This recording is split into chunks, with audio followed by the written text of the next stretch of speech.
Athens, 440 BC, the city that invented the idea of itself.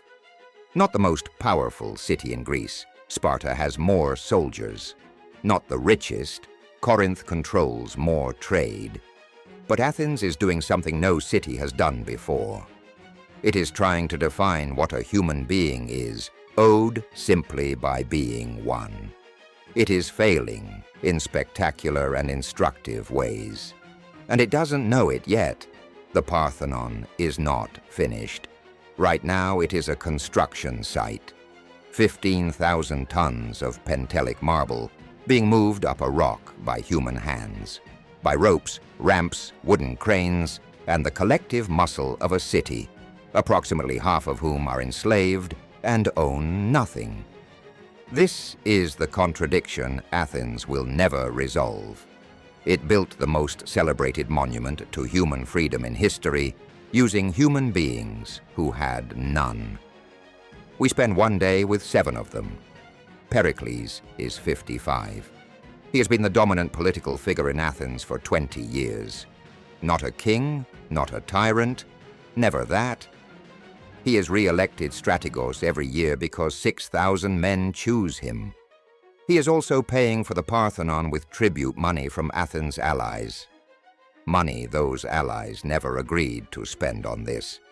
The Delian League was formed to fight Persia. The war with Persia ended.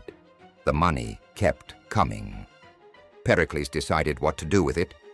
This morning he will speak at the assembly about the war with Sparta that is coming, the one he already knows is coming, the one that will outlast him.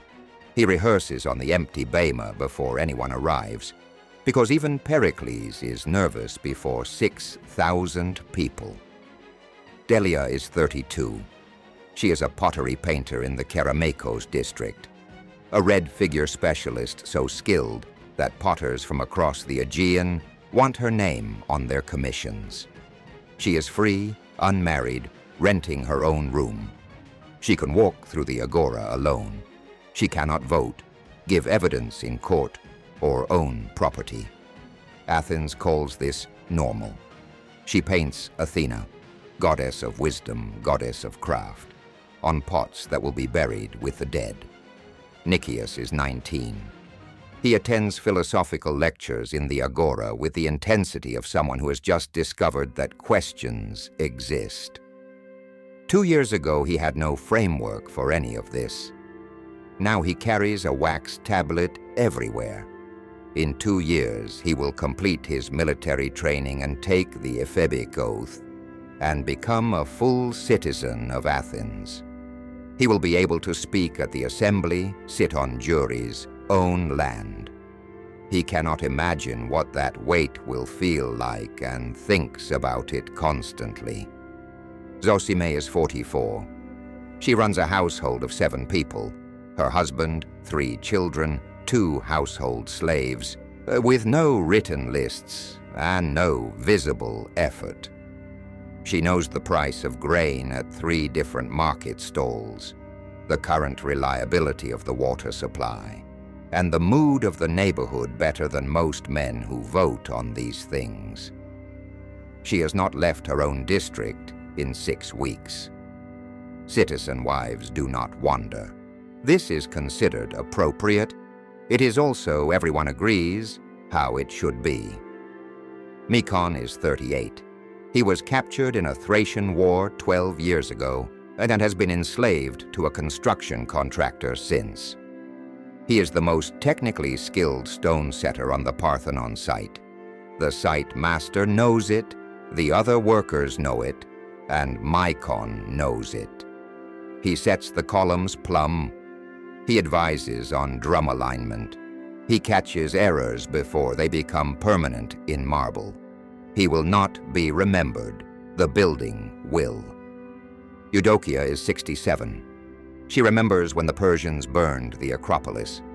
She was 7 years old. She watched Athens evacuate by ship, watched the smoke from the sea. She came back. She watched Athens rebuild, slowly, then all at once. She has sat in the same Agora spot for 30 years, watching. She cannot vote and never could. She knows this city more intimately than anyone who can. Lysander is 27. He casts bronze in a workshop at the base of the Acropolis slope. Today he delivers the lion-head waterspout fittings for the Parthenon roof edge, the last batch after 4 months of work. They will pour rainwater from the building's gutters for 2 centuries before the damage starts. He holds the finished casting in both hands this afternoon and simply knows it is right. That is the whole of it. The Agora is Athens thinking.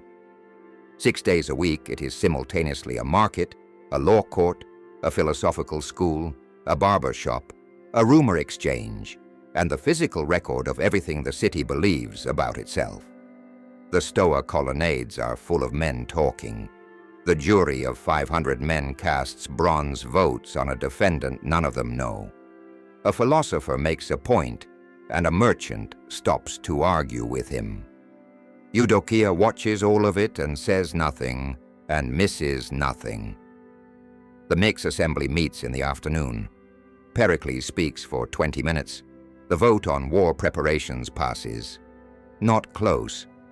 He is the finest orator Athens has produced, and he is aware of this without vanity, the way a mason is aware of his hands. At the theater of Dionysus on the south slope, a tragedy is performed to 17,000 people. The masks are larger than life. The chorus speaks in unison. The story is about a king who did not know himself. The audience knows themselves or believes they do. This is what theater is for. Mykon watches the Athena Promachos statue from below, 9 meters of bronze, the spear tip visible from the sea. He helped build the platform it stands on. He feels something he doesn't have a word for. It is not pride, and it is not rage.